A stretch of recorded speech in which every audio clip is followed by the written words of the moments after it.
How to change team name on Fantasy Premier League. The very first thing you want to do is to head over to your application FPL. Make sure that you are logged into a specific account. In here, if you move into your team, you won't be able to find any of the option where you are able to change the name of the team. So if you really want to change the name, then what you want to do is you have to open your account on any of the web browser. Firstly, you have to move into the site of Fantasy Premier League and then log into your specific account. Once you have been logged in, it will land you on this page.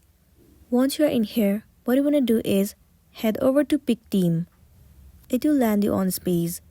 Scroll all the way down until you see the option of Team Details. Once you find it, head over to it. In this page, you will be able to see your team name.